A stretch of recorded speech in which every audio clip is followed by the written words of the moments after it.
La jeunesse en a besoin, et pas seulement la jeunesse. Nos parents aussi ont besoin de vos connaissances et de tout ce que vous venez de dire maintenant.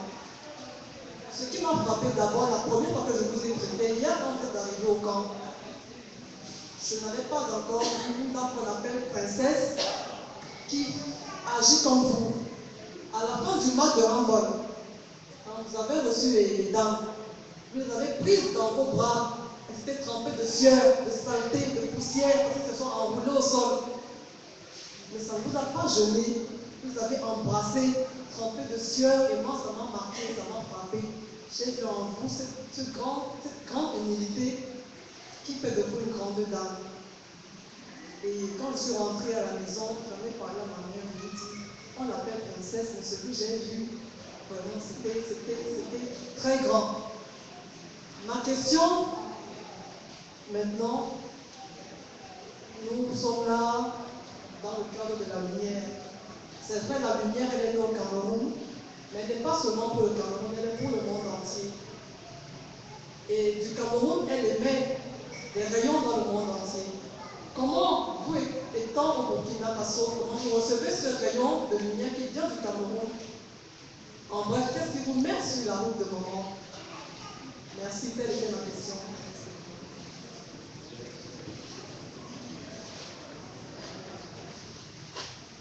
Merci, Pascal.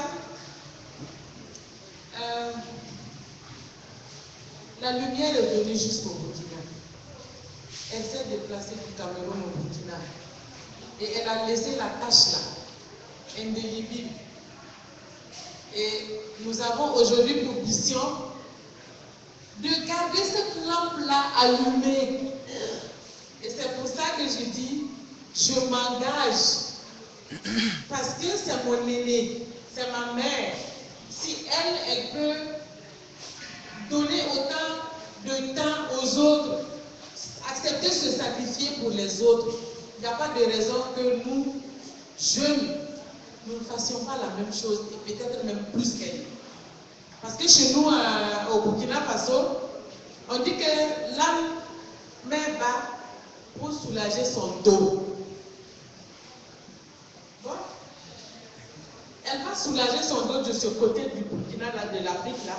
Parce que moi, je vais faire ce qu'elle fait là-bas, là. Ce qu'elle fait ici, là, je vais faire la même chose là-bas.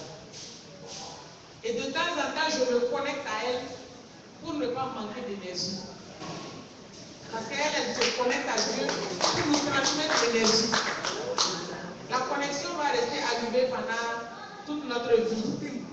Comme ça, nous serons les vecteurs de cette même énergie-là pour les jeunes. Lui, il a posé la question, comment on fait pour avoir un repère? Quelqu'un ne va pas aller prendre un volant pour être son repère? Ou bien, vous voyez quelqu'un, vous savez que c'est un copain de route patenté, et puis vous voulez dire que c'est lui votre repère. Un repère qui va vous envoyer directement dans la Bible. On cherche les repères dans ce qui est positif. Et je crois que cette positivité qui émane de Maman Lumière, on ne peut plus le cacher. Et chez nous, il y a un autre proverbe qui dit, quand une lampe est sur une colline, on ne peut pas le cacher. Quand une colline est sur une zone, le matin tu te réveilles, colline est là. Le soir tu rentres pour te coucher, colline est là. Donc tu as intérêt seulement à accepter la colline. Ce qui est bien là, quand c'est sorti, vous les Camerounais, vous aimez dire ça sort comme ça sort. Donc quand c'est sorti là, Dieu a donné la lumière là. On ne peut plus éteindre cette lumière là, elle va embraser tout le monde entier. Même ceux qui sont noirs, qui sont cachés dans les coins obscurs là, la lumière va les transpercer des temps.